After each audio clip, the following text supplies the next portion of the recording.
Three-Fer Thursday. It's Three-Fer Thursday, October 16th, 2025, and I'm glad you're here. Welcome to an evening of old-time radio. I'm Greg. For those of you who just don't have the time for an 8 or 9 hour-long old-time radio video, but you still want to get your fix of great OTR shows, this 1.5 hour short collection of 3 shows should do the job. Today's shows are all about crime reporting, so let's dive into them. 1. Night Beat, that great crime drama from NBC that ran from 50 to 52 and starred Frank Lovejoy as Randy Stone, the reporter covering the night beat at the fictional Chicago Star newspaper. Randy was a street-tough, savvy guy who didn't just report stories. He helped people whenever he could, and he wasn't afraid to get his hands dirty when required. This is the episode Molly Keller from July 17, 1950, about the wife of a convict who died in prison serving time for a $650,000 payroll robbery he claimed he never committed, and the money was never recovered. After he dies, she rents a luxury hotel suite, which raises some eyebrows. Wheaties presents Night Beat. On stage tonight, transcribed from Hollywood, Night Beat, another in the Wheaties' big parade of exciting half-hour presentations. Night Beat.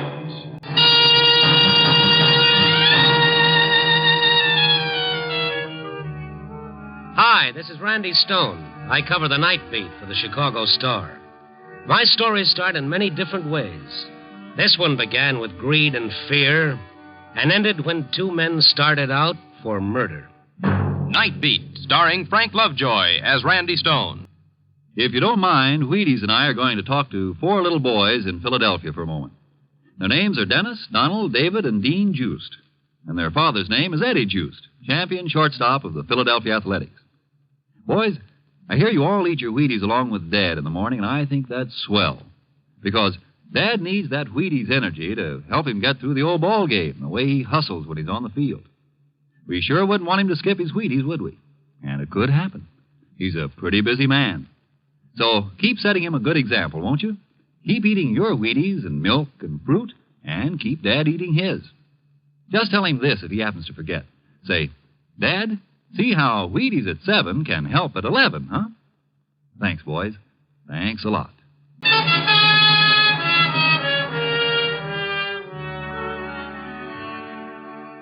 Tonight, I didn't have to look for my story. It came over the teletype. A few lines of cold, impersonal print that told that a man had died. Charles Keller died today in the state penitentiary. Keller served 14 years of a 20-year sentence for armed robbery. The clacking stopped for a moment, as though the machine were taking a breath. Charles Keller. I thought of his wife, Molly, a quiet, patient woman who worked here in the building, scrubbing floors.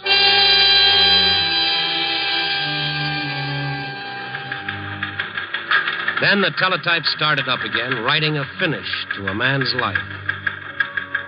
Keller died, still denying any knowledge of the $65,000 payroll robbery, a sensation of 14 years ago. Keller's death deepens the mystery of the money, which was never recovered. Well, that was all about Charles Keller. The teletype faded as I walked from the room to the elevator and down to the lobby. Tim, the night watchman, came toward me. Evening, Mr. Stone. How are you, Tim? You're starting out kind of early, ain't you? I guess so. Where's Molly? I don't know. When I come on tonight, she wasn't here. Why? Her husband died today. Yeah, I heard it. Who's going to scrub the floors if she don't show up? Who scrubbed the floors? Well, there's the sanitary viewpoint. She didn't send word, sick, or anything like that? Not that I know of. She just ain't here, that's all. Okay, you know where she lives, don't you? Sure. The first night she's missed in 14 years. Funny, ain't it? Oh, sure. Very funny. Give me her address. I'd known Molly for as long as I'd worked on the Star. At first, people had pointed her out. Molly Keller, Charles Keller's wife of a convict. But she scrubbed her floors and said nothing. Once a month, she'd go to visit her husband. And then the years passed, and Molly wasn't the wife of a convict anymore. She was just a scrub woman. But now her husband's death would bring it all back. There'd be those awkward attempts to be kind to her. And if I knew Molly, she wouldn't want that. That's why I went to see her. Help you, mister? Yes, I think so. Molly Keller lives here, doesn't she? She ain't here now. Well, where is she? What's your name? Stone, Randy Stone. Wait a minute. That don't sound like any name she put down. What? You said Stone, huh? Yeah, Stone. I can't tell you where she is. What have you got there? Well, nothing you want. Now you go away. I gotta get some sleep. Yeah, in a minute. Look, I'm Randy Stone, Chicago Star. Here's my press card. I don't care about that. Molly gave me $50. She did what? Mister, you ain't one of the names, so I can't tell you where she is. But I'm a friend of hers, and I've got to see her. Her husband died today, and I... Oh. I didn't know that. Well, you do now. Tell me where Molly is. Well, Molly, know about her husband? I don't know. Oh. Okay, but when you see her, don't tell her it was me that told you. All right. Where is she? Lake Drive Hotel. Huh? The Lake Drive? Are you sure? You asked me, I told you. Now, that's all.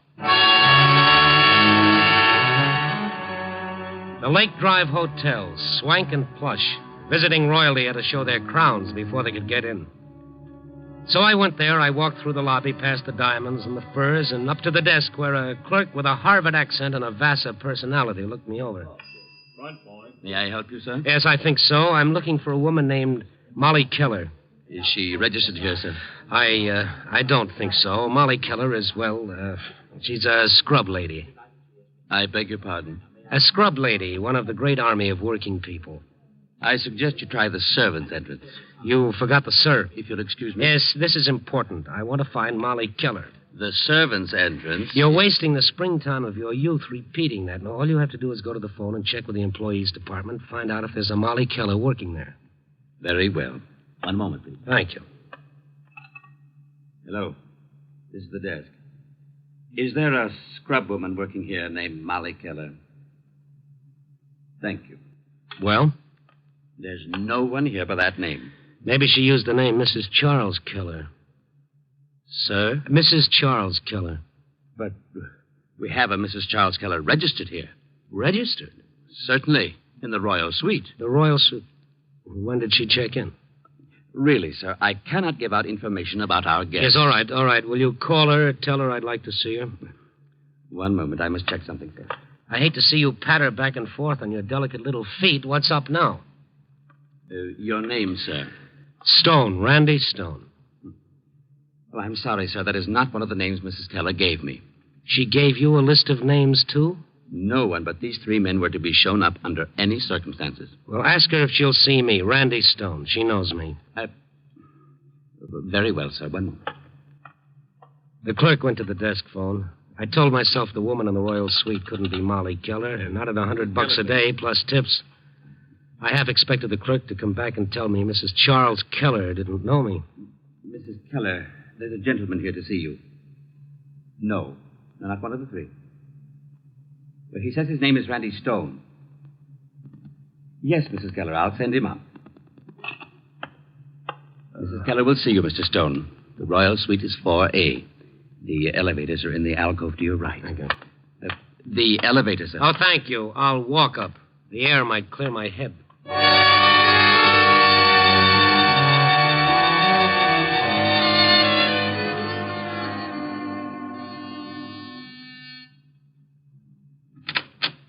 Oui, monsieur? Oui, monsieur? Oh, I'm sorry. I'm Randy Stone. Mrs. Keller. Oui, Monsieur Stone. You will please come in. Thank you. I will tell Madame Keller you are here. All right, Colette. I heard him. Oui, Madame. In there, Monsieur. The sitting room. Thank you again. Hello, Randy. Hello, Molly. Will Madame wish me any more? No, I'll call the service desk when I need you. Merci, Madame. How'd you find me, Randy? Did I? But you're Yeah, I know. I'm here, but are you? What do you mean? What do you think I mean, Molly? Or should I say, Madam Keller? What do you want? I don't know. What are you doing here? I live here. Since when? I registered tonight.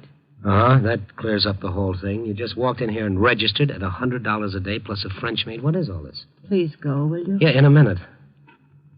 This came over the teletype about an hour ago. Charles, Yeah. they notified me. You're not going up there? Charles is dead. Why should I go up? Look, there's something wrong. This doesn't make sense. I've known you for a long time. I've watched you. A woman for whom I had a lot of respect because she had a lot for herself. A woman who broke her back and her hands for 14 years while her husband rotted in prison. While you stuck by him? Because I was a fool. Well, then why didn't you divorce him? Oh, I couldn't. You couldn't? Why not?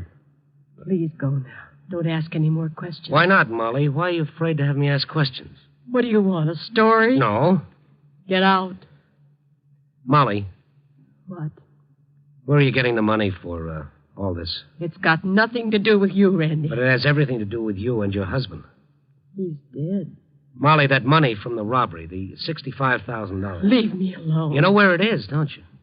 You've known for 14 years. You don't know anything about it. You've got it. Get out. Okay, Madam Keller, I'm sorry I called on you. I was looking for Molly Keller. The wrong number. Goodbye. You're going to the police? No, I won't have to. Another thing, Molly. I read about the case. There were other men in that robbery. You think they'll stand still and let you get away with this? There were 3 other men, Molly, and they... They what? Those names that you left with the landlord and the clerk. What about them? Who are they? All right, Randy. You want a story? I'll give you one. Here. The names and addresses of 3 men. So? You want a story, and I'll give you one. The biggest you've ever had. A murder story. Murder? Yes. You go to these men and tell them about me. Where I am, how I'm living. If they're who I think they... No, I won't. It'll be your murder, Molly. No, Randy, not mine. Then whose? I promise you'll find out before tomorrow. General Mills is bringing you Night Beat, starring Frank Lovejoy as Randy Stone. You know, tomorrow can be a real nice day. The sun can seem shinier, the air can seem crisper, the grass can seem greener. And you can get more enjoyment out of living if you want to. Break into that day with a bowl full of Wheaties. That's what I said. Wheaties with milk and the kind of fruit you especially like. Or Wheaties with milk and no fruit. Or just Wheaties. You think that's going pretty strong on Wheaties? Not really, it isn't. Because Wheaties are whole wheat. And what a powerful lot of whole wheat Wheaties are. Every Wheaties flake, a whole kernel of wheat. That's why a bowl full of Wheaties pops with so much high-stepping, day-brightening energy. Energy right after you get up from the breakfast table. Energy all morning long. Wheaties have it, and it's for you. Whole wheat goodness. Of course, you don't have to think about vitamins and minerals when you eat those Wheaties. Just pass that milk, fill that bowl, pull up a spoon, and get Wheaties happy. It's the easiest thing in the world to do. Spooning into sunny, whole wheat Wheaties. Try 'em for an awfully nice start on that nicer day I've been talking about. Tomorrow. See for yourself how Wheaties at 7 can help at 11. Breakfast of champions. Breakfast for you. And that's a promise. Indeed it is.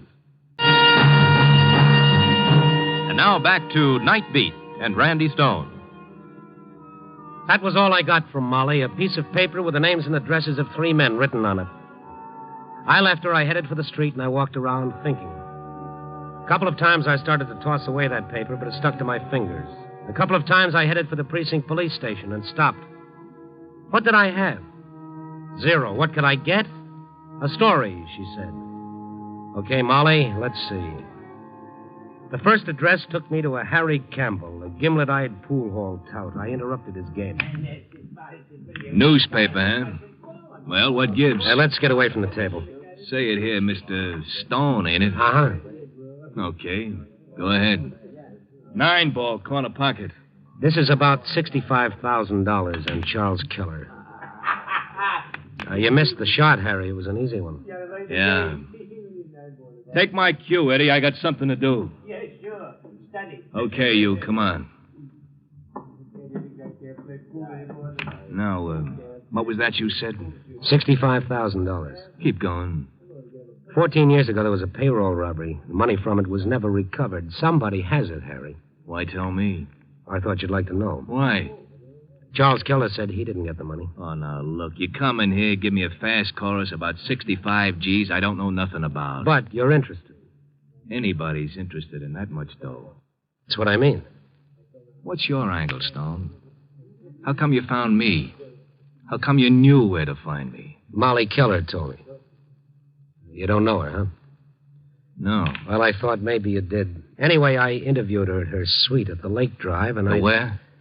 The Lake Drive Hotel. She's registered in the Royal Suite, French maid and all. Yesterday, she was scrubbing floors. You better go, Mr. Stone. Okay. I'll see you around, Harry. Yeah. I'll be waiting up for you.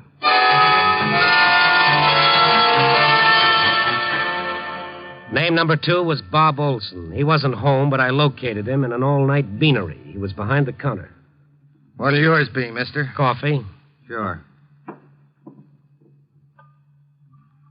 Black? Yeah. Coffee black. Sugar? No, thank you, Bob. I know you. No, not yet. How come you know my name? Bob Olson, that right? Yeah. How'd you know? Oh, psychic, or maybe Molly Keller told me. Huh?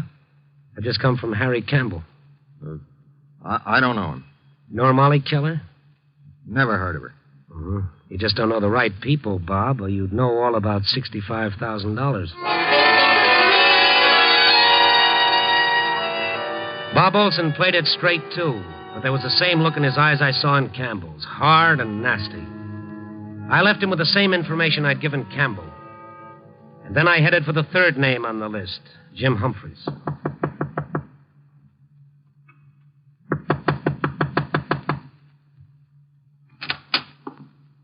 Yeah, what do you want, Buster? I'm looking for Jim Humphreys. What for? Is he here? That depends. Are you a copper? No, I'm a reporter. Randy Stone, Chicago Star. What do you want? You're, Mrs. Humphreys? So I had bad luck. What do you want? Who is that, Kitty? A guy with a tie on. Nobody you'd know. Oh, yeah? Who are you? What's the pitch? The name is Randy Stone, Chicago Star. What's the newspaper guy got to talk to me about? 14 years and $65,000. Jim, what's he talking about? I don't know yet. Come on in.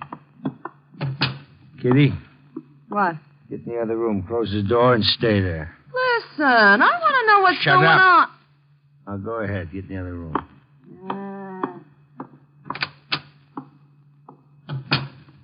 Now, what's with you, Stone? Charles Keller died in prison today. That mean anything? No, never heard of him. Never heard of his wife either, huh? No. Hey, what are you doing? Looking around. This isn't the best place in the world, is it, Jim? It's good enough. 1/4 of 65,000 is about 16,000. You didn't get anything, did you? I don't know what you're talking about. Oh, everybody is innocent. Olson, Campbell. You know them, Jim? No. Well, I guess Molly Keller sent me on a wild goose chase. Molly Keller? Yeah, she's living at the Lake Drive. For 14 years, she scrubbed floors while her husband was in prison, but now she's... Jim. Get back in there. I ain't.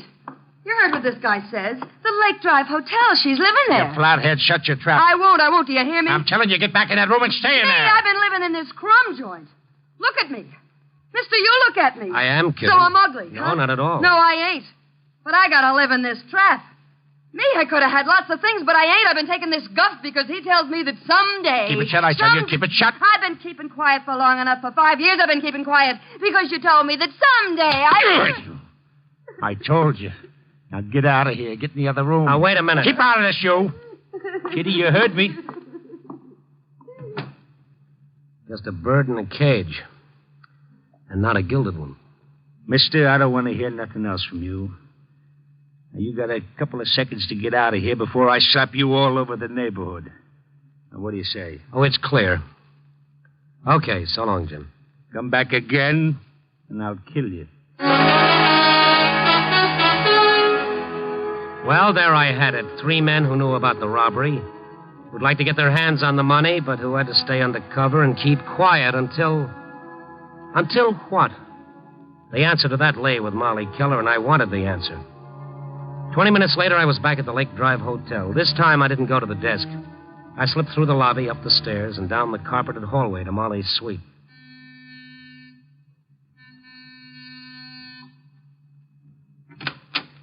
Randy. Hello, Molly. Want company? Yeah, come in. Oh, you've already got company. Take it easy, Stone. Yeah, guns forced me into a sort of composure, Olson. Molly. Thanks, Randy. Thanks for sending him here. Sit down again, Molly. Of course, Harry. Now, once more, where's the dough? You expect me to tell you, Bob? You will or else. Molly, if you got any sense at all, you'll tell them they can't get away. I know. You're crazy. Why did you let them in? I wanted to. Bob Olson and Harry Campbell and Jim Humphreys. Where's Jim? Never mind him. Now, listen, Molly. You ain't gonna get hurt if you know where the money is. No. Molly. First one, then the other, like two jackals. I knew they'd come, Randy. Where is it, Molly? Not yet, Harry. There's still one more to come. Jim Humphreys. When he gets here, I'll tell you. You'll tell us now. No. And if you kill me, you'll never find out. Will you? You'll never find out. You had to make a deal with each other. Now wait and make one with Humphreys. Randy. What do you want? How long ago did you leave Jim? 20 minutes. He should be here by now. We ain't waiting, Molly. We ain't waiting. Campbell, you... Stay sitting, Stone. Watch him, Bob. I am. Molly, we ain't kidding. We ain't kidding. All right, Molly. It's no use, Harry. You can do anything you want to do. You won't find out anything until Jim Humphreys gets here.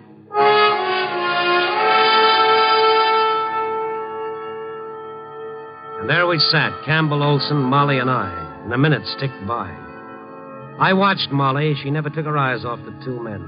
There was no expression on her face but hate. A bitter hate that could almost be felt. And then... It's been an hour. We ain't waiting no longer. All right, Harry. Guess Jim isn't coming. Molly, you're gonna tell us. Now. Yeah. I will, Bob. Stay sitting, Molly. You want the money, don't you, Harry? You got it here? Over there. I'll get it for you. Go ahead. Bob, watch this guy. Right. You waited 14 years for this. 14 years. So have I. All right. Here. Here's the money. Take it. Take it, Harry. This bank book? What are you giving us? The money. Take it. Why, you stinking. This is your bank book. And nothing. No money. 14 years of saving for this minute, don't you see? I never had the money. Charles never had it. Don't give me that. What about this joint? The money for all this was mine, penny by penny, dollar by dollar. I saved for this moment. You're lying, Molly. Look You're lying. at that last withdrawal, Harry. $512 taken out yesterday to pay for this, to bring you out like jackals. Where's the money, Molly? Where is it? 14 years ago, 3 men got $65,000 in a robbery, but there was a fourth man who had nothing to do with it. He was framed by one of the other 3. You're nuts. No, Bob, just a little smarter than you. The man who framed my husband was smart, too. He made you believe there was a fourth man who got the money and hid it. Now, think back. The money was hidden. Then it disappeared. You're lying, Molly. You're lying. Am I? If I'm lying, where's Jim Humphreys? Why isn't he here? You two are, but he isn't, because he knows where the money is. He's got it. He's got it. Humphreys. You know where he is. Yeah, we know where he is. Well, then get him. You'll have to kill him, but that won't make any difference, will it? Not for all that money. Get him. Molly, if this is a frame, so help me, we'll get you. Find out, Harry. Go to him. Get the money. It's yours, isn't it? Get it. You waited 14 years, afraid to ask, afraid to talk, but now... What about him? Stone. He won't stop you. He won't stop you because I won't let him. Harry, watch her. He'll stay here. Go ahead, Harry. Bob, I can use a gun, too. Molly, this better not be a frame. You'll find Jim Humphreys. And the money. Come on, Harry.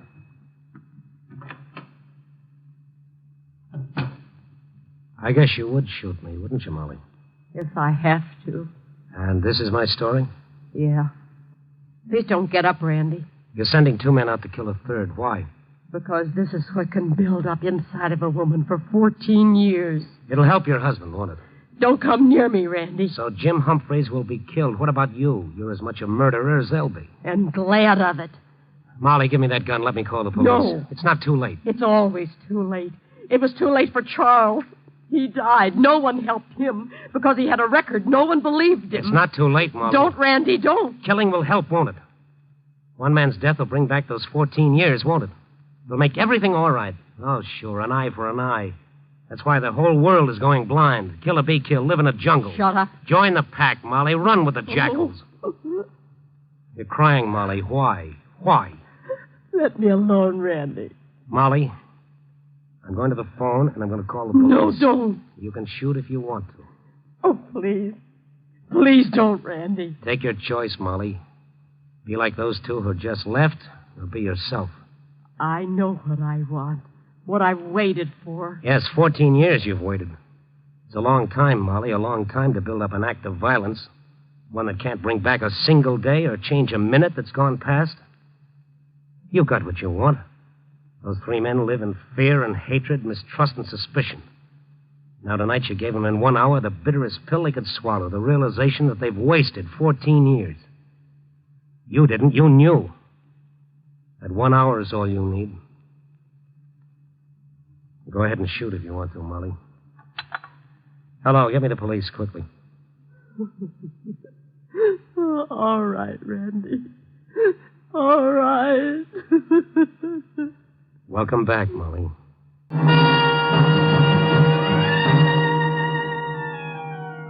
Well, there's the story of Molly Keller in 14 years. But it's more than that.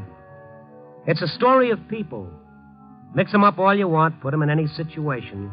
And what they do depends on what they are inside. You can't change that.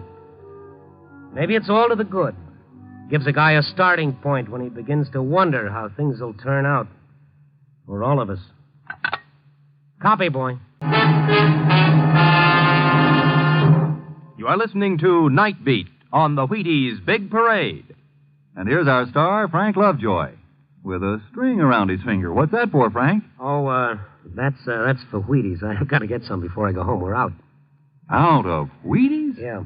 How'd it happen? Well, the kids, you know. Oh, the kids ate them up? Well, no. Oh, you had company. Well, no, doggone it. I ate them up myself. I had a bowl full of breakfast this morning. It was so good I had another bowl full. First thing I knew, I'd finished the box. And then you forgot to say you'd done it. How'd you know? It's happened to me. Get 2 boxes tonight, Frank. It's the only way. Okay, I'll do it. Night. Good night, Frank. And don't run out of Wheaties at your house, folks.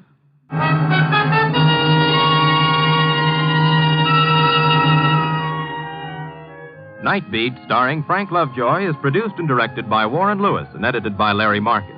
Tonight's transcribed story was written by Russell Hughes, with music by Frank Worth. The part of Molly was played by Sarah Selby. Others in tonight's cast were Joan Banks, Wilms Herbert, Peter Leeds, Wally Mayer, and George Offerman, Jr. Listen next week at this time and every week as Randy Stone searches through the city for the strange stories waiting for him in the darkness. And this is the Wheaties man, Frank Martin, inviting you to listen also on Tuesday, that's tomorrow night, to the Penny Singleton Show on the Wheaties Big Parade. See you then.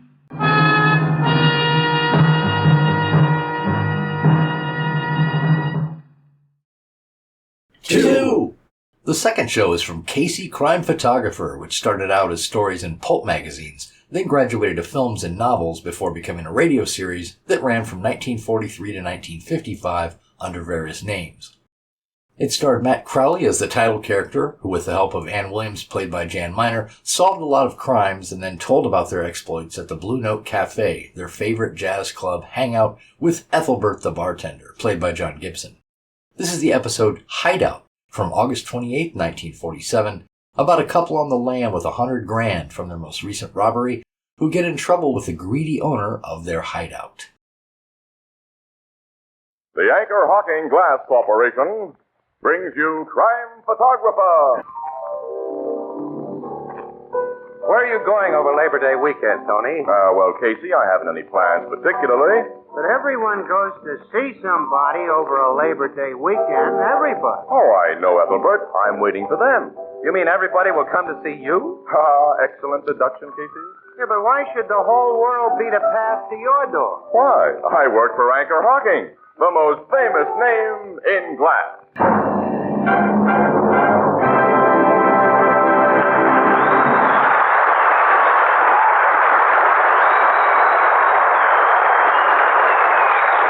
Good evening, ladies and gentlemen. This is Tony Marvin.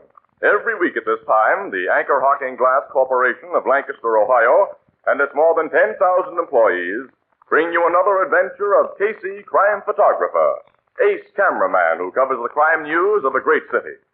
Written by Alonzo Dean Cole, our adventure for tonight, Hideout.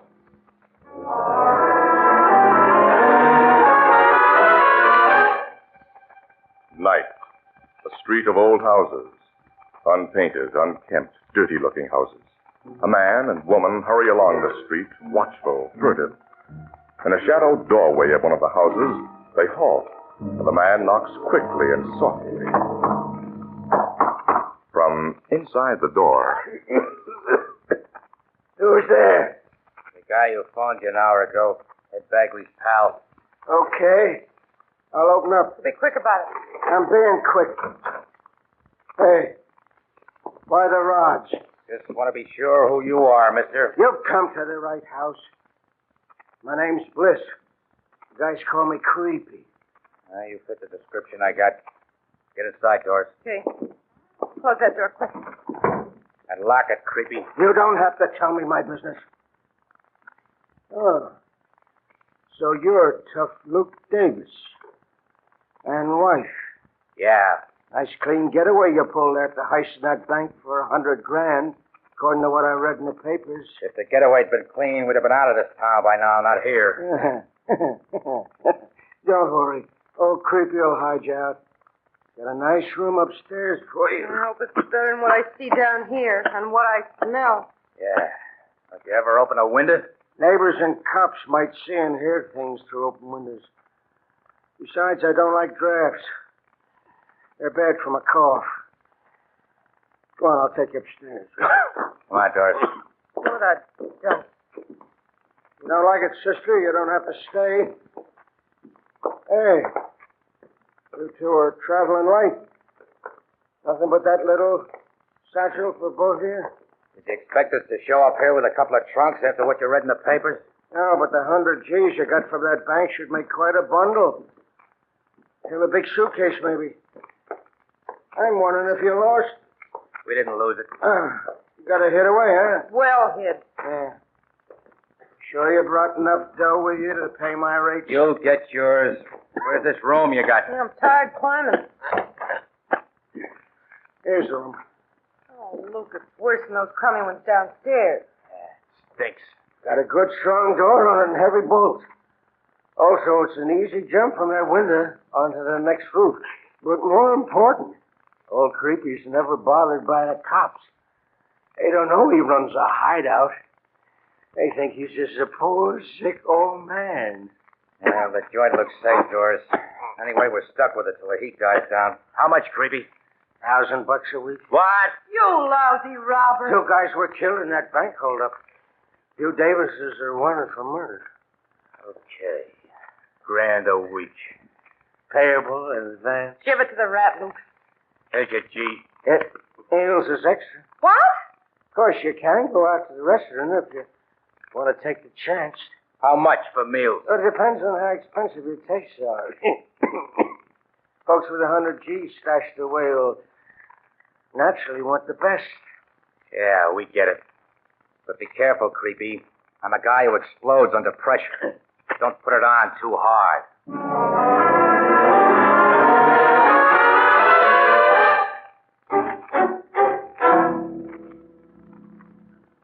2 weeks in this crummy joint, Luke. Cost us nearly $4,000. Yeah.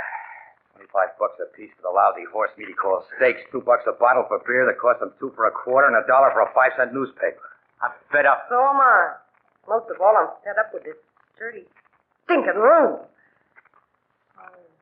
What's the use? We're stuck and we gotta make the best. I'm not so sure of that. Huh? I've been thinking, babe. About what? Hand me that nail file, will you? So I could get a decent manicure. Nuts with the manicures. What's on your mind? Hand me the nail file, I said. Okay. Here. Now, what do you I'm say? thinking about us leaving here. Where? Another hideout. We don't know any others in this town. We don't stand a chance of getting out of town yet. I just remembered what another con told me when I was in stir. There's a guy who runs a big hideout racket here, Doris, and he treats red hots right. Why didn't we go to him in the first place? I tell you, I just remembered his name. I'm going to get hold of him on the phone downstairs and make arrangements. He'll send a right car to pick us up. He'll do everything. Then this rat creepy sees himself losing the dough we've been dishing out, and he tips off the cops. He'll figure who this other hideout guy is, Lou. Creepy won't have any chance to figure it. You mean... Nah. My nails ain't bad. I wish I could get a real manicure. He's sure been asking.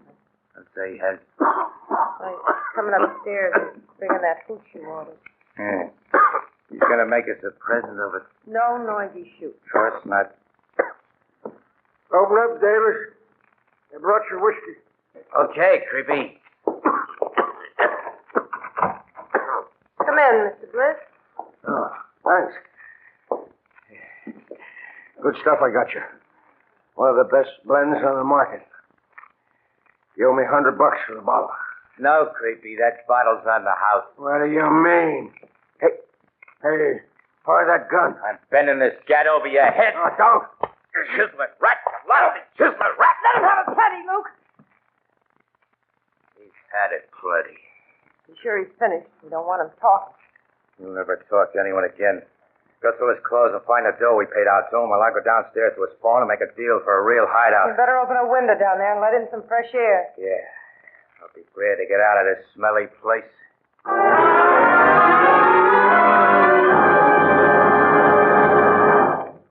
Our story will continue in just a moment. The time has come, the sponsor says, to talk of beer and ale. For brewery taste and purity, for goodness without fail. Use glass to keep the flavor right, for glass will never fail. That's it. Glass and glass alone brings you beer and ale as it ought to taste. Right. Glass bottles and glass bottles only can bring you beer and ale as it comes from the brewery, unaffected by any foreign taste or flavor. And now we have a new kind of bottle. The Anchor Glass one-way bottle. It requires no deposit. No return to the store. When it's empty, dispose of it as you would any food container. It saves space in the icebox. It's a natural for picnics. Easy to open, easy to drink from. It's always in good taste. And it protects that real brewery flavor. As only glass can protect it. Yes. The revolutionary new Anchor Glass one-way no-deposit bottle is sweeping America. For perfect flavor, demand beer in glass bottles. For extra convenience, demand your favorite brand in the new Anchor Glass one-way no-deposit bottle, a product of Anchor Hocking. The most famous name in glass.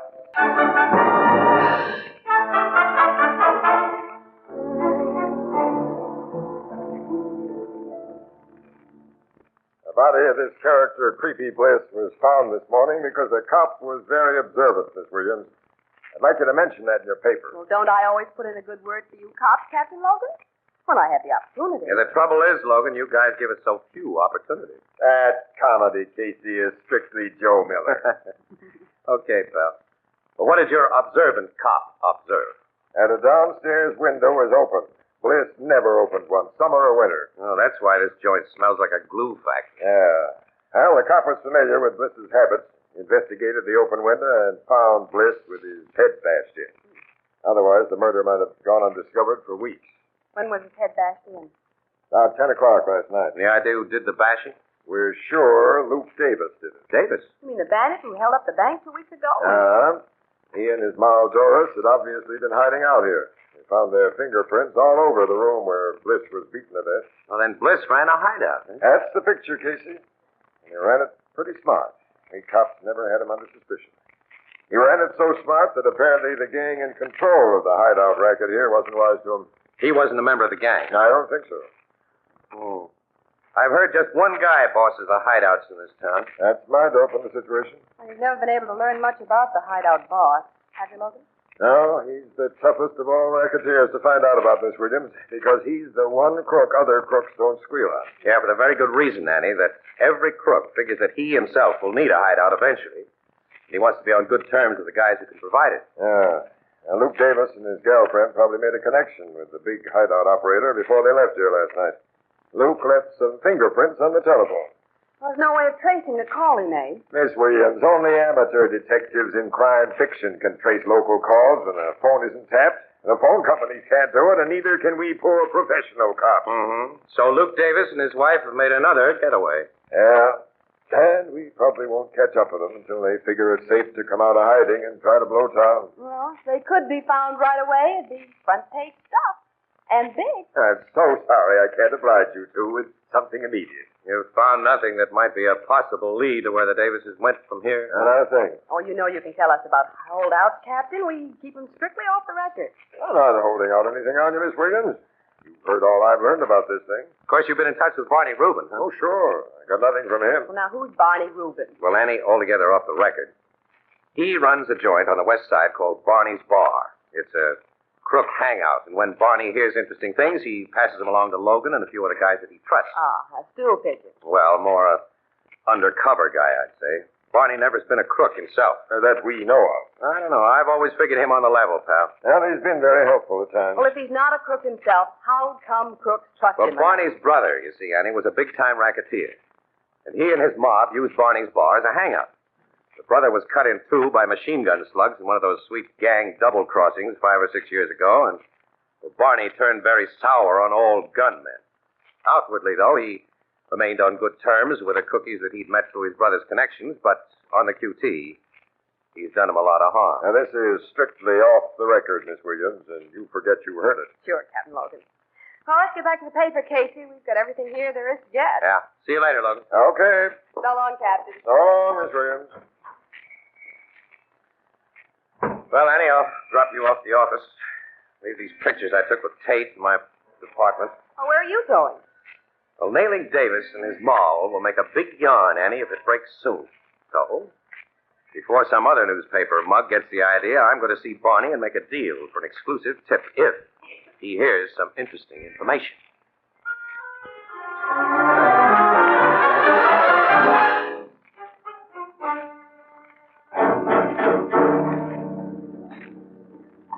Casey, I ain't heard a word about Luke Davis and his moll, and I don't expect to hear any.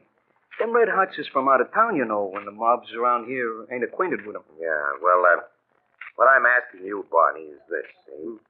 If you hear anything, let me have it first, see? At the same time that you pass it to the cops, I mean. Before other newspapers can get it. You know, I always return the favors that you do me. Yeah, sure, I know. Yeah, I might have been bumped off a couple of times if you hadn't persuaded certain wrong G's that I wasn't a student. Yeah. I give you tips and you do me favors. That's right. Well, do we play it that way again?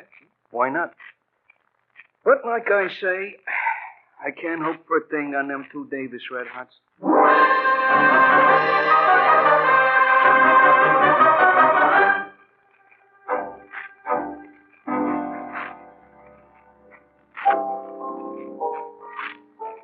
Well, your interview with Barney doesn't sound too promising, Casey. Oh, he'll tip me if he hears anything, Annie. Guy in his spot needs guys like me to front for him sometimes again. Well, I'd hate to be in his spot. Running with crooks and hunting with cops is playing the hard way. Yeah, I'll say. Annie, here comes Ethelbert. We can't talk about Barney, even to him. Hello, Casey. Hello, Miss Williams. Hi, pal. Evening, Ethelbert. Excuse me, I was busy up at the other end of the bar. Well, what's new, Casey? Casey and I have been working on that hideout murder. I've been reading about it.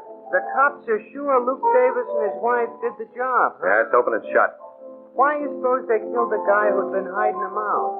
Well, those hideout rats are always greedy, Ethelbert. My hunch is that Creepy Bliss piled up the charges until Davis got sore and worked him over. From what I hear about Davis, he always got sore when he was overcharged. A waiter I know who comes from the same town as Davis was in a while ago, and he was telling me about it. Huh? Well, few people in this town know Davis. What did he tell you? Only what I've said, that the guy added up his tab very careful and Made a big squawk if the charge was a dime or so too much. This guy knew Davis well. I'd kind of like to talk to him. Yeah, he might give us some angle, Casey. Well, he didn't know Davis well, just waited on him occasional. Anyway, I don't know where you could find this waiter. He's only an acquaintance. I don't even know his last name. Oh, you don't? Well, it's a thought. Say, slip us a pack of cigarettes, will you, first? Okay. This waiter said Davis had a very annoying habit, aside from adding up a check too careful. He ruined menus, too. Ruined menus? Yeah. Seems he's a bug on keeping his nails manicured, and they was always razor sharp. He'd run one of them nails over the menu to mark each item he wanted, and he'd cut the paper almost clear through so the menu couldn't be used again for other customers. Oh, interesting, but unhelpful. Yeah. How about those cigarettes, huh? Oh, gee, I almost forgot. Here, Casey. Thanks, pal. Thanks.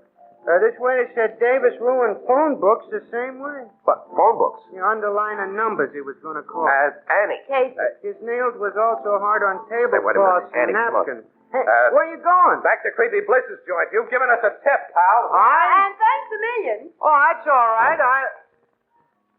What'd I do?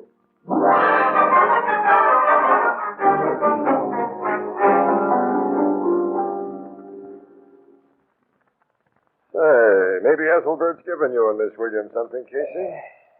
A notation on Davis's police record about his sharply manicured nails. And you're sure he made a call from here last night to arrange for a new hideout? Yeah, we found fresh prints of his on the phone. Oh, where's the phone book, Captain Logan? On the table beside the phone. His prints are on the book, Well, let's too. go through that book. All right, now. Ethelbert's waiter friend said that Davis's nails cut almost through the paper where he underlined things, Captain. So his mark should be easy to spot. I'll find it if it's here. I'm taking the book page by page. All right, well, now, ripple through it first. We may save time that way. We'll see. Allen, Amherst, Austin. All right, the A's. Now the B's. Abbott, Aiken, Baker, Vanderger. Logan, wait a minute. Huh? There it is, Logan. Ah, deep nail mark under a name and number. Look at that name and number, Casey. Holy. Wait, it's Barney's bar. But why? But both of you told me that this Barney was in with the cops. Looks like we were wrong, Miss Williams. Yeah, plenty. Sergeant, take this book and go over it page by page. If you find any other marks like this, let me know. Yes, sir. I don't think you'll find any more, Logan. Neither do I. Playing ball with you cops, as it seemed, gave Barney a nice cover-up, didn't it? And we fell for it because now and then he did give us the real lowdown on wanted crooks. Logan, thinking back, those crooks never had any dough when Barney turned them in. Well, he took all they had for hiding them, and then And then put them on the spot, Annie. Sometimes collecting a cash reward for doing it in addition to the goodwill of saps like Logan and yours truly. Yeah. We went out of our way to protect the rats, to keep better rats from getting wise to them. How are you going to handle them, pal? I know how I'd like to handle them. Well, I'd love to see you do it just that way, but... Yeah, sure. Nail mark's no evidence, and if I bring Barney in for questioning, I tip my hand. squirm out from under. And not only that, the Davises might be warned and get away. Say, Logan, Barney might be persuaded to lead us to the Davises, and at the same time cook himself. Oh, Barney's smart and careful. He lets little guys do his contact work. Yeah, maybe not with red hots who've gotten away with $100,000. I think Barney takes a deep personal interest in that kind of moolah. You figure the Davises are carrying that dough with them? No, I doubt it. Experienced crooks like the Davises don't trust other crooks. They know they're at the mercy of a hideout proprietor. I think they managed to bury the dough somewhere. That may turn the trick. I don't get you. No, neither do I. Hideout landlords are greedy guys, Annie. $100,000 is a lot of dough, and there's no honor among thieves. Talk straight. All right, how's this? I'm going to call on Barney. I've done him favors in exchange for tips he's given me. All right, tonight, I'll hand him a tip and hope he does me the favor of falling for it. Is that straight enough? Casey. Got the double talk. So long, pals.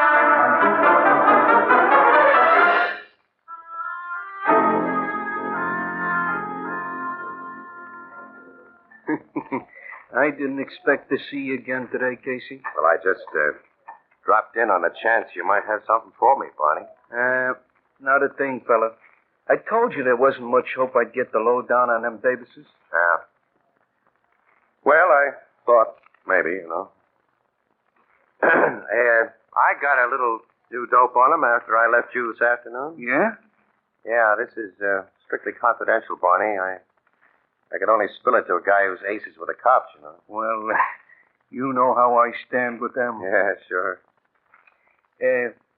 What's your dough?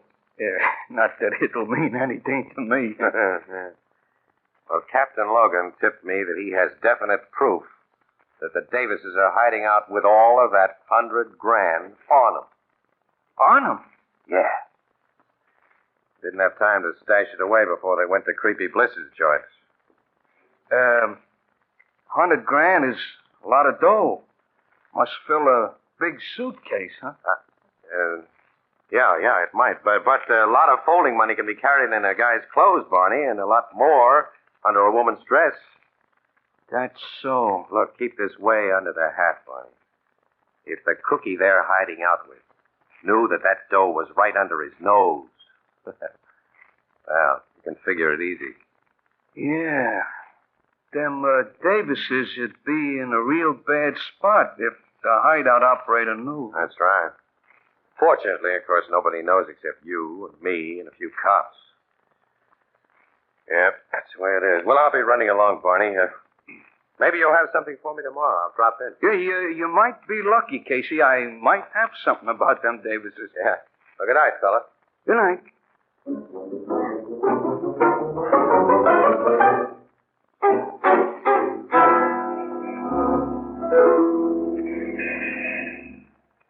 Barney's getting into his car, Logan. He's never been known to leave that joint of his until 4 a.m. closing time before. Oh, this is midnight yet. Looks like Casey's scheme is working.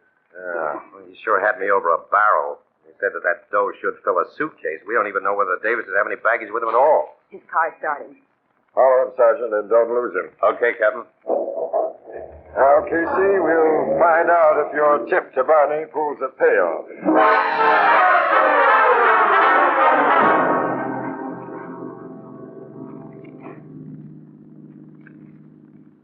Barney's car is pulling into that public garage, Casey. Yeah, I see it, Eddie. We followed the guy for half an hour, and all he's been heading for is the garage where he puts his jalopy to bed. Barney lives only a few blocks from here, Casey.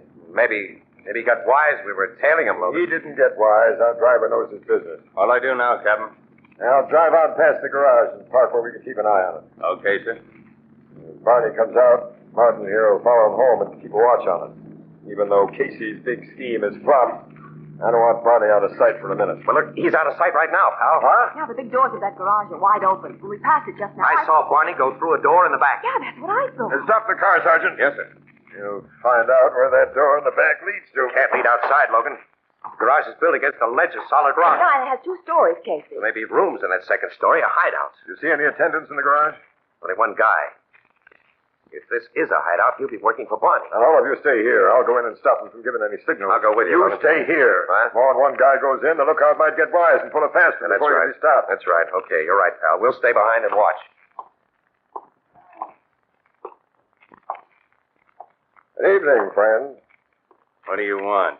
I'm having a little motor trouble. My car's outside. You take a look at it?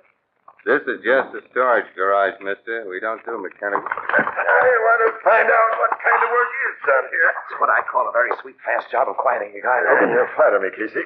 Take care of this lug, Martin, and keep him quiet. Sergeant, post the men so no one can get out of this building. I'm going to see what's behind that back door. Yes, and this time I'm coming along. I need to. Well, there's no time to argue. Come on, but be quiet.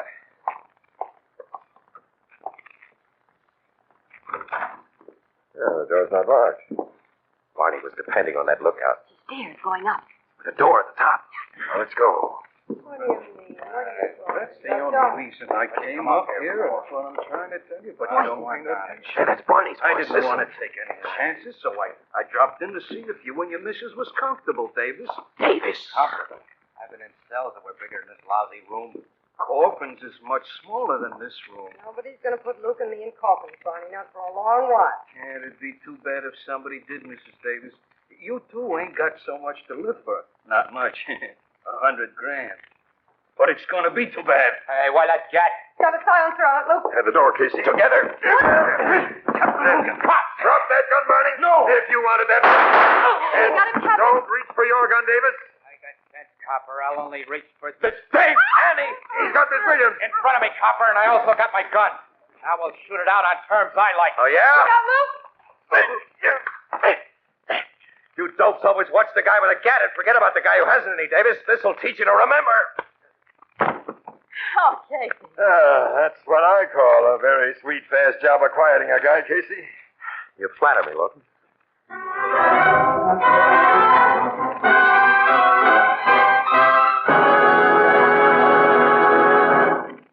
We'll join the crowd at the Blue Note in just a moment. On these hot afternoons and evenings, one of the most agreeable sounds is the tinkling of ice cubes in a big frosty pitcher and the promise of refreshing ice-cold lemonade, iced tea, or delicious fruit juices.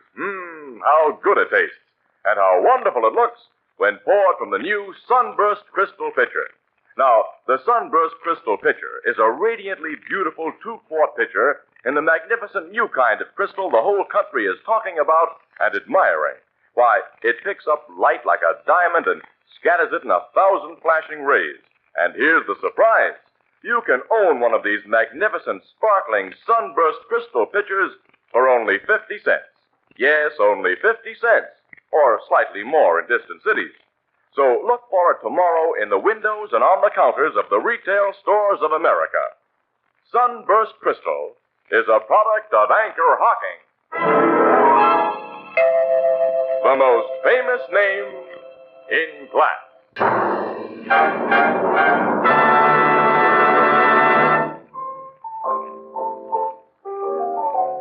Good night, Ethelbert. Hello. Oh, good night, Grace. Oh, say, you forgot your umbrella. Oh, well. Hello, Ethelbert. Oh, hello, Casey, Miss Williams. Nice day, ain't it? Nice. What do you mean, nice? It's pouring. Oh, Ethelbert, does Grace always affect you that way? Who? Oh.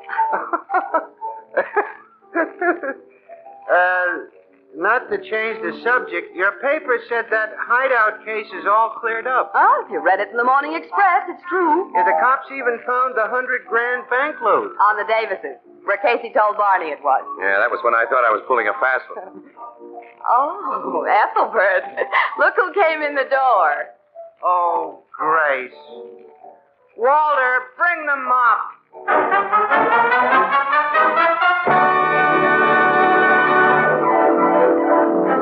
Prime Photographer, starring Stotts Cotsworth as Casey, is brought to you each Thursday by the Anchor Hocking Glass Corporation, makers of Fire King Oven Glass, Anchor Glass Containers, Anchor Caps and Closures.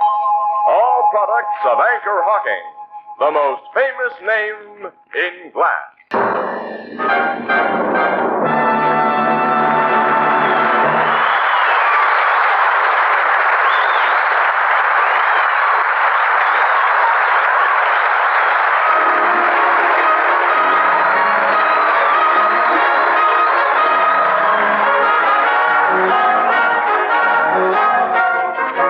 Photographer is directed by John Dietz. The original music is by Archie Blyer, and the program features Miss Jan Miner as Anne and John Gibson as Ethelbert. Herman Chittison is the Blue Note pianist. This is Tony Marvin saying goodnight for the Anchor Hocking Glass Corporation of Lancaster, Ohio, with offices in all principal cities of the United States and Canada. Thursday night on CBS is the biggest show in town. So stay tuned for exciting dramatizations on Reader's Digest Radio Edition, which follows immediately over most of these stations. This is CBS Columbia Broadcasting System. 3. Our third show of this Three-Fer Thursday collection is from Big Town, that super popular and long-running crime drama from 1937 to 1952 that starred Edward G. Robinson as Steve Wilson, crusading editor of the fictional Illustrated Press. With his sidekick Lorelei, played by Claire Trevor and Ona Munson, he battled crime and corruption in his beloved town, using his newspaper to expose them. This is the episode The Deadly Summons from March 22nd, 1949. When a famous actress dies after falling down some stairs, her son believes it was murder, and his wheelchair-bound stepfather is the prime suspect. I hope you enjoy our Three-Fer Thursday offerings today. I'm Greg. Thanks for watching. Extra big town, hero about it. Player gets deadly summons. Extra big town, extra. Goodbye, Craig. I'll be back in an hour. And I don't want to find you in the...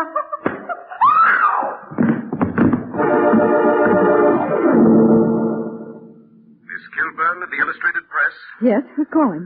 I want you and your editor, Steve Wilson, to witness a summons. What kind of summons? Thou hast all seasons for thine own, O death. Yes, listen to this strange and exciting big town story of a nearly perfect crime, brought to you by Lever Brothers Company, makers of Life Boy Health Soap. Another headline story of fighting editor Steve Wilson of the Illustrated Press, whose newspaper creed stands for freedom and justice against the forces of intolerance and evil. The power and the freedom of the press is a flaming sword, that it may be a faithful servant of all the people. Use it justly, hold it high, guard it well. Now, Big Town and Steve Wilson's strange and gripping story of the deadly summons. So live that when thy summons comes. Such is the poetic admonition behind tonight's headline story of murder that began as young Whit Blake returned home from the funeral of his mother to confront his stepfather, Gregory Kane, with the terrible suspicions of murder. So you're still here in my mother's house, are you, Kane? How could I leave? Confined to this chair for the rest of my life. I wonder if you really are. Now, my boy. I know your mother's death has been a terrible shock, Whit. Come here, son. Don't call me son. I'm no son of yours. All right. I am now your guardian. We are bound together by the terms of your mother's will. And we might as well make the best of it. Couldn't you have waited a few days to go into that? Life must go on. The play must go on. We are but actors. Shut up, you hammy Hamlet. I was your mother's leading man. That was the one horrible mistake in her life. The mistake that cost her life. Poetic fancy, my boy. I am not your boy. No flesh of your blood, no part of your warped and twisted mind. No, but a boy, nevertheless. A boy trying to live up to your namesakes, Whittier and Blake. Ha! A boy living in an unreal world of poetry, fancy, and music. Yes. And suspicion. Suspicion. Keep away from that electric organ. Why? Are you afraid the sweet, gentle ghost of my mother will come back from her chamber in the silent halls of death? Can't you speak without stealing, plagiarizing the words of your infernal poets? They wrote to be quoted, not to yellow in uncut pages or gathered dust. Not to die as we must die. Stop talking about death. Stop playing that organ or I'll smash it with his cane. Oh, yes, that loaded cane. It's heavy enough to kill a man or a woman. Why do you keep it near you always when you say you can't get out of that chair? Even to go to pay your last respects to my mother, who gave you everything in life and half of all she had in death. You're crazy. I was afraid the shock would be too much for your milk and water poetic mind. Now stop it or I'll have you put away. Where, my dear stepfather? Committed to an asylum. You're insane. Perhaps. Who knows? Is it better to suffer the slings and arrows of outrageous fortune? Or by opposing end them? To sleep, to die, perchance to dream. Aye, there's the rub. For in that sleep of death, what dreams may come. Stop it, I tell you. Tell me, as an actor, how did you play Hamlet, my dear stepfather? Feigning madness? Or really mad? Shut up. Get out of this house and stay out or I'll have you committed tomorrow. No. Because I have a strange feeling there isn't going to be any tomorrow for one or perhaps both of us. Don't you threaten me. Get out or I'll ring for the servants and have you thrown out. Go ahead and ring. There are no servants in the house. What's that? You heard me. I gave them the night off. I wanted to be alone with you, my dear stepfather. Stop that playing. Get out of here. I'll brain you with this cane. Be careful. Don't get out of that chair or you'll betray your guilt. You know I can't get out of this chair. The doctors cleared me of any suspicion in your mother's death. Oh, yes. But there are more things on earth than are dreamed of in doctor's testimony, to paraphrase Mr. Shakespeare. Or Bacon, if you wish. Stop that. Stop quoting. Stop playing, or so help me. Yes, so help you. For now the stage is set. And we must have an audience. an impartial observer, to measure the madness that crouches in the shadows of this room like a hungry beast. What do you think you're going to do? I'm going to phone a newspaper woman I met at Mother's funeral to come and witness a deadly summons from the grave for one of us.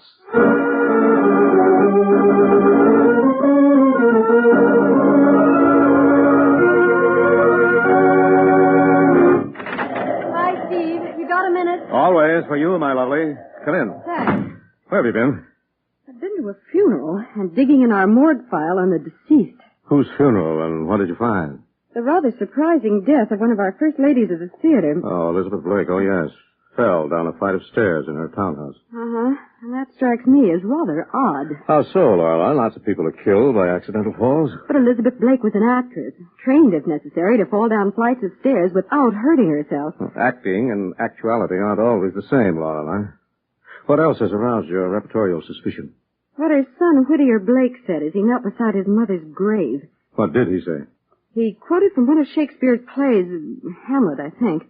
Said, "Murder will out, though it hath no tongue to speak." Murder? Yes. But there was no suspicion of foul play, Lorelei. Not even a coroner's inquest. I know, Steve, and the boy looked rather wild and haggard and acted a little crazy when I tried to question him What did he later. say? Well, he just flung quotations at me about retribution and a summons from the grave. Well, what did you get out of the morgue file?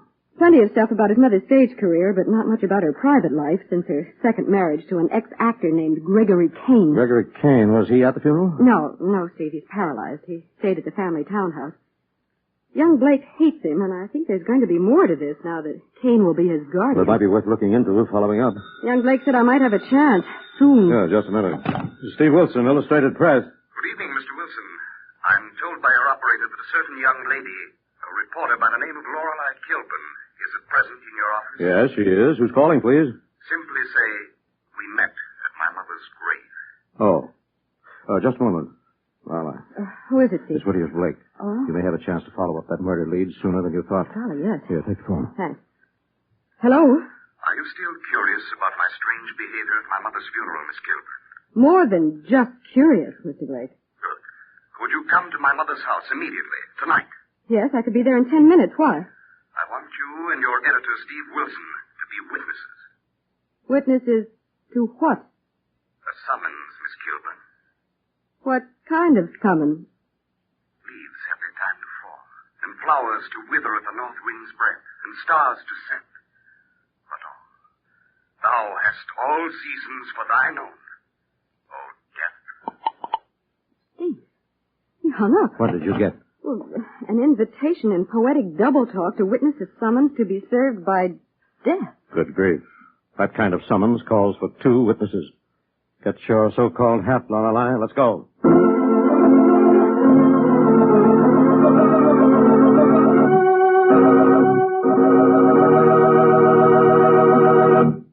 Thus, Steve and Lorelei are drawn into a strange and deadly saga of hatred and revenge.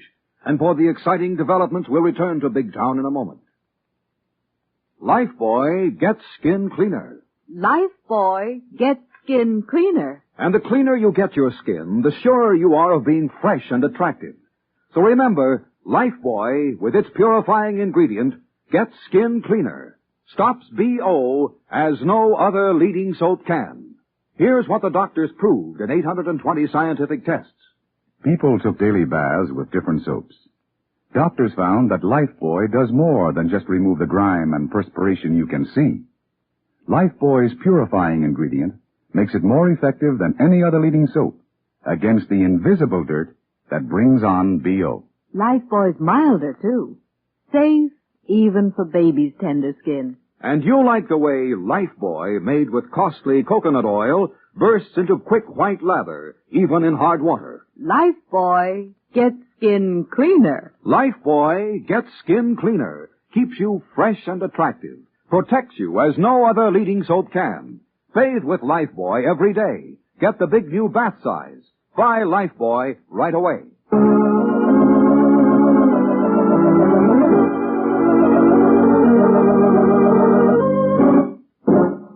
Now back to Big Town and tonight's dramatic story of the deadly summons. Accepting a strange invitation to witness a summons of death, Steve and Lorelei arrive at the townhouse of a well-known actress who has died after a mysterious fall. And the door is opened by her son, an intense young man whose mind is tormented by the conviction that his mother was murdered. Good evening, Miss Kilburn. I see you've brought your friend. Yes, Mr. Blake. My boss, Steve Wilson, editor of the press. Come in, Mr. Wilson. I've read of you in connection with the smashing of some rackets. Yes, I've been able to help the police break up a few. Good. You'll feel quite at home in this house of hate. And the hounds of jealousy strain at the leash. Mr. Blake, could you give us the facts in plain English? Yes, where is your stepfather? Upstairs, in my mother's music room. Chained in his chair by his own folly. Dreaming of tomorrow when he'll have me put away in a place of the living dead. As surely as my mother died upon those stairs, and awaits retribution to strike her slayer down. Now, wait a minute, Blake. Don't let your poetic fancy run away with your common sense. How could your stepfather be responsible for your mother's fall down those stairs if he's paralyzed and can't move out of his chair? I do not know. But I know he did. And I shall prove it. Surely you're not suggesting the doctors are wrong, that he isn't paralyzed. No. He cannot walk. He cannot move out of that chair without help. Nor can he move the chair. But by some devil's device, he made my mother die. Why should he want your mother to die? Jealousy of her fame. Envy of her fortune. Bitterness over his failure as an actor and a man. Why didn't you mention these things to the police before your mother's funeral? There is no proof of actual guilt. They would have doubted my sanity as you are doubting. I would have been put away, as I will be committed tomorrow, if I cannot serve the summons of death tonight. Now, hold on a minute, Blake. Whether you're right or wrong, sane or temporarily unbalanced by the shock of your mother's death, you can't take the law into your own hands. And we haven't come here to act as witnesses to a murder. It will not be murder, Miss Kilburn. The sword of vengeance is not in my hands. It is in his. Go see Gregory Kane. Question him. I will join you in a few minutes. Well, where are you going? To prepare a surprise. As young Hamlet did for his stepfather's undoing. To set the stage. And let the play be the thing wherein I'll catch the conscience of this king of evil. You'll find him in the music room at the head of the stairs. Steve, what sort of ghastly joke is this? It may not be a joke at all, Lorelei. I think we better go upstairs and talk to Gregory Kane. Come on. Fantastic. Even these stairs are like a stage setting. Yes, except for the fact that an actress actually died on them only 3 days ago. Well, it could have been accidental. They're polished marble. Elizabeth Blake could have plunged head first. The medical examiner's report said her head was crushed and her neck broken. Yes, it could have been quite a fall from here, and this top step is worn, uneven, but... But I'm beginning not to believe it. Well, be careful of the power of suggestion, Lorelei. Let's try to keep an open mind. That must be the door to the music room over there. Her back would have been to that doorway as she started down the stairs, Steve. Yes, but I think we can discount the conventional notion that Kane fooled the doctors, was actually able to walk, followed her, and pushed her downstairs. But he might have rolled his wheelchair. Well, according to the police report, he wasn't in his wheelchair, Steve. And even young Blake said he couldn't get in and out of his armchair without help. All right, then there's no use speculating on that angle at the moment. Let's go in and talk to Kane before young Blake starts something we can't stop. Yes, come in. After you, Lorelei. Good evening, Mr. Kane. I'm Lorelei Kilburn, a reporter on the Illustrated Press. Yes, I know. And your companion is Steve Wilson. Please come in and close the door. Thanks, but how did you know my name and the fact that we were coming here? This extension phone beside my chair keeps me well acquainted with the unbalanced activities of my unloving stepson. And I suppose you know he suspects you of murdering his mother. Oh, yes. But I would strongly advise you not to echo that suspicion in the columns of your newspaper, or I shall sue you for irresponsible slander, as great as the irresponsibility of poor Whittier. Do you believe he's insane? My dear young woman, consider the facts. Judge for yourself. What is your version of the facts, Mr. Kane? My dear wife, Elizabeth, Whittier's mother, suffered fainting spells. 3 nights ago, she left this room, walked out that door to the head of the stairs. I saw her sway and fall to her death. She left the door open? Yes, and I could not move from this chair to help her.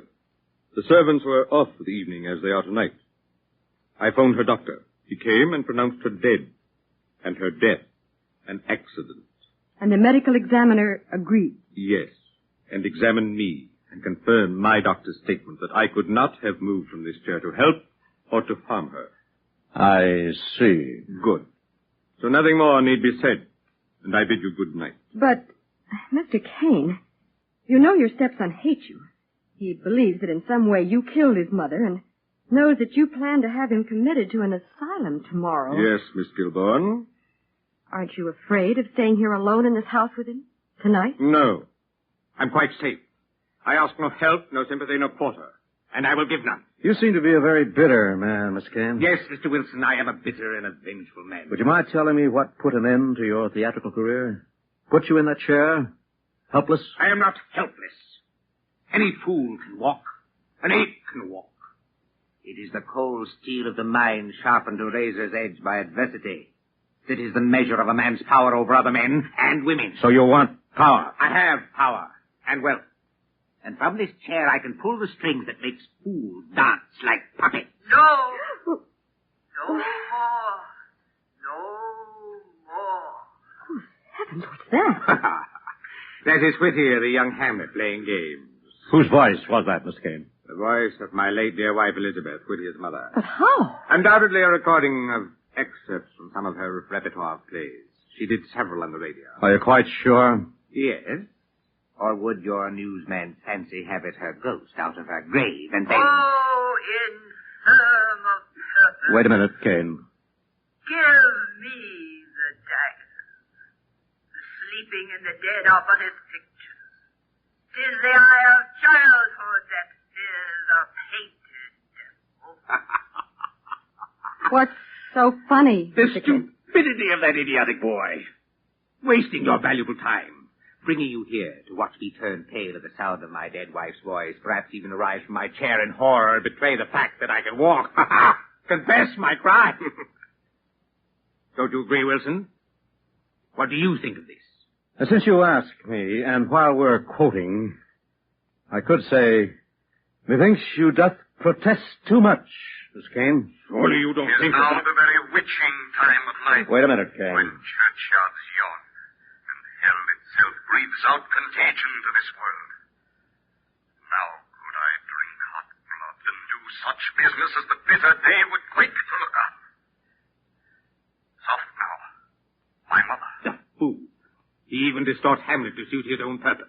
What purpose, Mr. Kane? To prove I knocked his mother down those stairs out there in the hall. Did you say knock down the stairs? First of knock, what's the difference? It might make a great deal of difference, but that's beside the point right now. What's the point if you're staying here any longer? To keep that boy from doing something he'll regret for the rest of his life. Murder me? Perhaps. Nonsense. Why is it nonsense? The two of you are alone in this house. So what? The servants are away for the night. You know the boy hates you. Believes you murdered his mother, and by your own admission you consider him unbalanced enough to be committed to an asylum. And I shall. Tomorrow. And I will probably subpoena you and Miss Kilburn to testify as to his crazy actions tonight. If you live that long. I have nothing to fear from that poetic young fool. I don't propose to be frightened to death by his spooky recitation of a lot of ancient literary hogwash. I was thinking of more modern, practical means of getting even with you, Mr. Kane. Such as? A club, a knife, or a gun. Let him try. Now hear this. Now hear Listen to this. him now. He has a tape recorder in Now his hear room, this. probably attached to this radio. Yes. And now hear In the this. Navy? Yes, volunteered. It's a pity they didn't make a man of him. Hear this. Hear this. Craig, listen to me. What the... Listen to me, Craig. I found out the truth. The truth about what, my dear? How you were really injured and confined to that chair. How? Not defending me against slander, but in a drunken brawl over another woman, in which you tried to kill another man with that heavy cane you always carry. It's a lie, Elizabeth. It's a lie. No, it's the truth, and I'm going to divorce you, Greg. I'll make settlements that will keep you comfortably, but I want you. I want you to get out of this house. Listen, Wilson, Miss Kilburn, this whole thing is a fake. There never was such a quarrel. It never happened. Please stop him. He's smashing the radio. It doesn't matter, Lorelei. Let him smash. I'll smash his... I'll smash him. I'll show him. Yes, Kane. A remarkable demonstration of blind, senseless fury. And it has shown us a great deal. Such as what, Wilson? That recording of your quarrel with your wife provides an excellent motive for murder. It never happened. It was fake. Was your voice faked, impersonated? No, taken from some scene I played. What play? What about that cane Elizabeth Blake mentioned? The one you used so effectively to smash that radio. Let me have a look at that cane. Keep away from me. Keep away, or I'll show you what I can do with it. There's a great deal, I imagine. It looks as if the head were loaded with lead. It is. More ways than one. Keep away from me. Yes, keep away from me, Mr. Wilson, Miss Kilburn. He's really dangerous. What, no quotations now, you crazy young fool? No. I think they've served their purpose. And this tape recording of your last quarrel with my mother will provide the motive for the murder. Will you take it to the police, Mr. Wilson? Yes, gladly. Wait. Hand that here, Whip. Give it to me. Hand it here. What's to make me give it to you? Keep out of reach of that loaded cane, Blake. Don't move, any of you. I told you this cane is loaded in more ways than one. It's a one-shot gun. And the first to move gets that one shot. The tip of that cane is the hollow muzzle of a gun. Yes. So I see. So don't move, Wilson. And you wait. Toss that spool of tape recording on my lap. Toss it gently. Don't show it, or I'll use the one shot in this cane on you.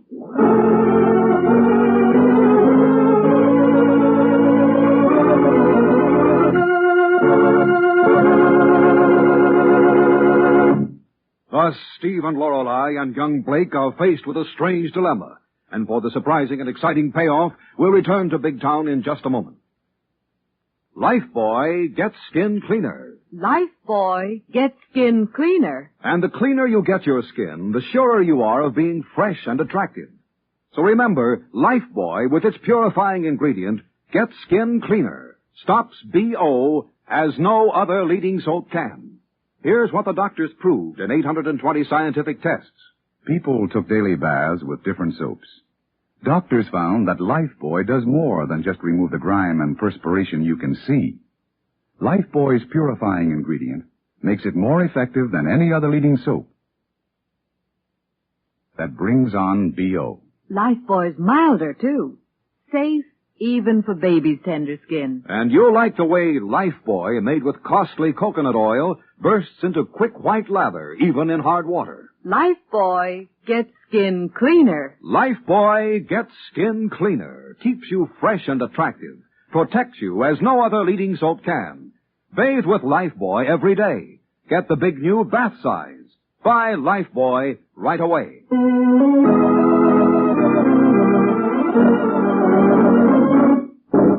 Now back to Big Town and to the music room of the townhouse of a murdered actress for the payoff in Steve Wilson's strange story of the deadly summons. Don't move, Miss Kilburn, Wilson.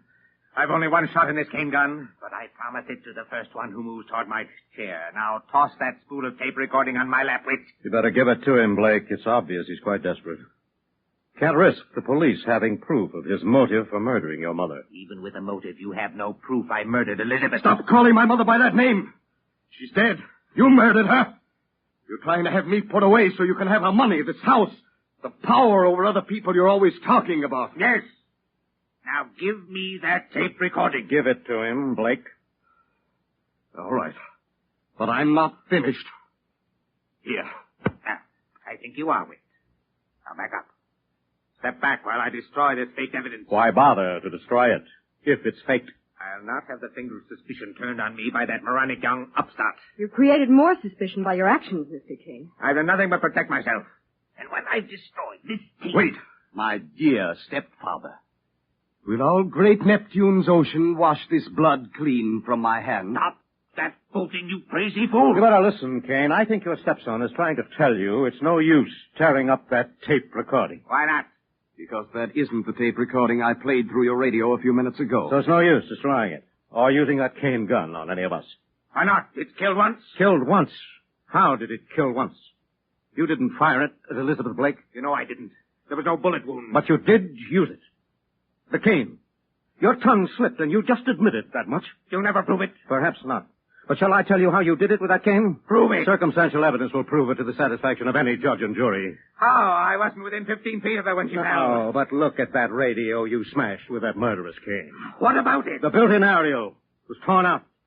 It was used for some other purpose before you smashed the radio just now. You lie. Well, look at the loop at the end of the wire. It will fit that cane in your hand. The cane you hurled through that open door.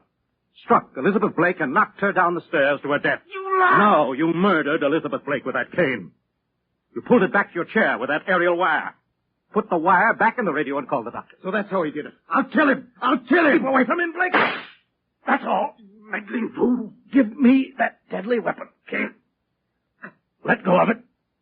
Did he hit you, Blake? No, he just missed me, thanks to your grabbing his arm. You want me to help hold him? No. I don't think that will be necessary under the circumstances. Just take this cane while I see that he hasn't another gun on him or in that chair. Don't bother, Wilson. I underestimated you, or I would have had another gun ready. No, Kane. You overestimated your own ability to commit the perfect crime. Lorelei. Yes, Steve. You want me to phone Inspector Callahan of Homicide? Yes, then flash on city desk and byline yourself a story of a deadly summons. Signed, sealed, and delivered to one Gregory Kane.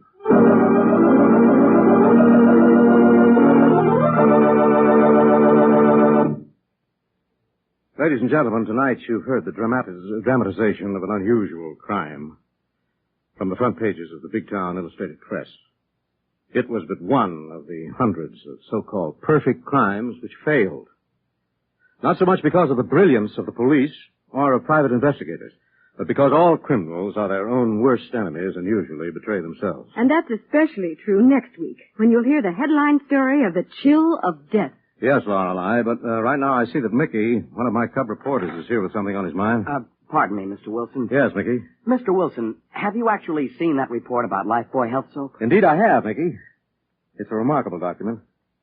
It explains why the doctors know that a daily Lifebuoy bath does get skin cleaner, does keep you fresh and attractive, protects you when other soaps fail. And Mickey... Yes, Mr. Wilson? Here's the proof of the pudding. Lifebuoy is used in the homes of 40 million Americans. In tonight's dramatization, all names, times, and places are fictional. Big Town features Edward Pauley as Steve Wilson, Fran Collin as Lorelei Kilburn, and is written and produced by Jerry McGill. Friends, you can help make this Easter season a time of hope for crippled children by buying Easter seals. For Easter seals provide the special services these children need to learn to walk again, talk again, lead useful, active lives. Be generous when you buy your Easter seals this year. Lever Brothers Company has amazing news. New 1950 Rinso with sodium. It's here a year ahead of time. New 1950 Rinso has 3 times the whiter washing action of any other soap. The sensational new washing action of 1950 Rinso gets white clothes whiter than new, washable colors brighter than new, and keeps them whiter, brighter than any other soap. Rinso is so safe for clothes, so kind to hands. Get new 1950 Rinso at your dealers now.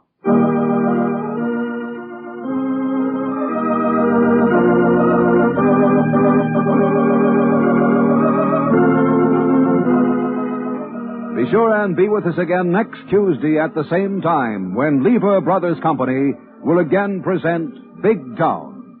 This is your narrator, Dwight Weiss, bidding you good night.